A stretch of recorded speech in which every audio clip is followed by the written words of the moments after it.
Good morning dear students. कक्षा 7वीं, विषय हिंदी, पाठ 7वां, रहस्य। लेखक हरिकृष्ण देवसरी। बच्चों, इस कहानी में हमने पहले भाग में देखा कि लेखक ने बच्चों को अंधविश्वासों से दूर रहते हुए वैज्ञानिक दृष्टिकोण को अपनाने का संदेश दिया है। इस कहानी में आर्यन नाम का एक लड़का है। वो अपने मामा के घर गर्मी की छुट्टियां बिताने के लिए गया था। उसके मामा के घर से कुछ ही दूरी पर एक हवेली थी जहां भूतों का डेरा है, ऐसे उसके मामा जी उसे बताते थे। तब एक आर्यन नाम का लड़का और उसके मामा जी की लड़की जिसका नाम था कनिष्का, वो दोनों क्या करना चाहते थे? तो आर्यन और अपने मामा जी की लड़की जो थी कनिष्का, वे दोनों साथ में मिलकर इस रहस्य का पता करने की योजना बनाते हैं। तो बच्चों, अभी हम दूसरा भाग शुरू करते हैं। तो यहाँ पर क्या बताया है? अगली सुबह उसने मामा जी से कैमरा मांग लिया। मामा जी को साथ बैठाकर मामी जी का फोटो लिया। फिर मामा मामी और कनिष्का के भी फोटो खींचे। कनिष्का ने मामा मामी के साथ आर्यन की भी फोटो खींची। मामा मामी जी बहुत खुश थे। मामा जी ने कैमरे की तारीफ के फूल बांधते हुए कहा, रात में मामूली रोशनी में बिना फ्लैश गन के भी यह तस्वीर खींच लेता है।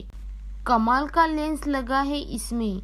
आर्यन ने कैमरा अपने पास रख लिया था। कैमरा पाकर आर्यन और कनिष्का बहुत प्रसन्न थे। वे दोनों रात होने का इंतजार करने लगे। रहस्य का पता लगाने का यह अच्छा अवसर था। तो बच्चों, यहाँ पर क्या बताया है कि आर्यन यह जानता था कि उसे पता था कि उसके मामा जी के पास ये डिजिटल कैमरा है। तो बच्चों, आर्यन ने इसी बात का फायदा उठाया। उसने क्या किया? सुबह उठते ही अपने मामा जी से कैमरा मांग लिया और मामा जी ने क्या किया? और मामा जी ने उसको कैमरा दिया और मामी जी का मामा जी के साथ फोटो निकाले। और फिर क्या किया? फिर मामा मामी और कनिष्का के भी फोटो निकाले। और फिर कनिष्का ने मामा मामी के साथ आर्यन के भी फोटो खींचे। अब क्या हुआ देखो। मामा मामी जी बहुत खुश थे।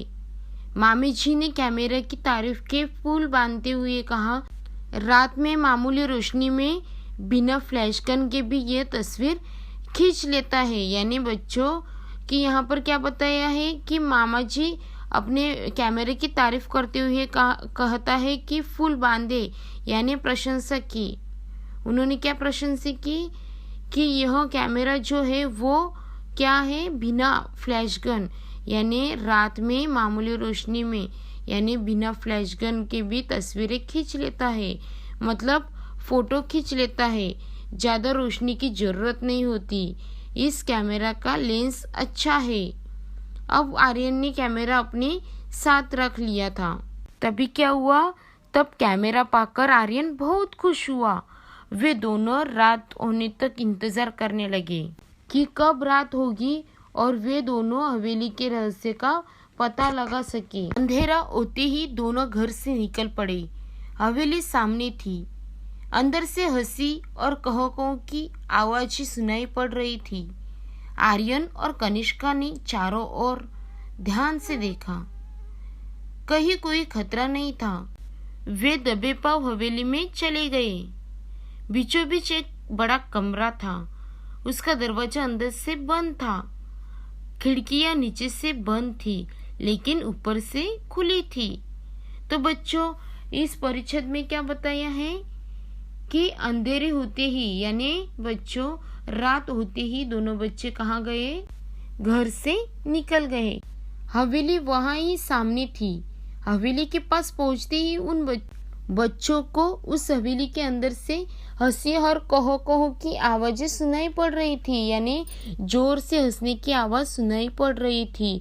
उन दोनों बच्चों ने पहले चारों ओर ध्यान से देखा पर कोई भी खतरा नहीं था। वो दबे पाँव हवेली में चले गए। यानी वो दोनों बच्चे धीरे से बिना आवाज किए हवेली में गए। और आगे क्या हुआ? और हवेली में बीचों बीच एक कमरा था। क्या था? कमरा था। उसका दरवाजा अंदर से बंद किया हुआ था और खिड़कियां नीचे से बंद थी, पर जो खिड़की थी वो ऊपर से खुली थी। तो बच्चों अभी आगे क्या होता है वो हम अगले परिच्छेद में देखते हैं। बड़ी सावधानी से आर्यन ने अंदर झांक कर देखा। हट्टे कट्टे मोटे तगड़े बड़ी बड़ी मूछें वाले कई लोग पगड़ी बांधे बैठे थे। उनके साथ कमीज और पैंट पहने हुए भी कुछ लोग थे। उनके आंखों से आग बरस रही थी। आंखें लाल लाल थी। सबके चेहरे डरावने थे। उस समय वे खाने में मस्त थे। कोई हड्डी चबा रहा था तो कोई रोटियां तोड़ तोड़ कर मुंह में डाल रहा था। आर्यन ने उन्हें ध्यान से देखा। उनके गले में कारतूसों की पेटी लटक रही थी। बंदूकें और तलवारें भी रखी थी। कुछ लोग लुढ़के हुए पड़े थे। तो बच्चों इस परिच्छेद में क्या बताया है कि जब आर्यन और कनिष्का हवेली के अंदर जाते हैं तो उन्हें बीचों बीच एक कमरा नजर आता है। उस कमरे में दरवाजा अंदर से बंद किया हुआ रहता है और खिड़कियां भी नीचे से बंद रहती है और ऊपर से थोड़ी सी खुली रहती है। तो आर्यन क्या करता है? वो अंदर झांक कर देखता है तो वहाँ एक अट्ठे कट्टे मोटे तगड़े बड़े बड़े मूछे वाले कुछ लोग पगड़ी बांधे बैठे थे।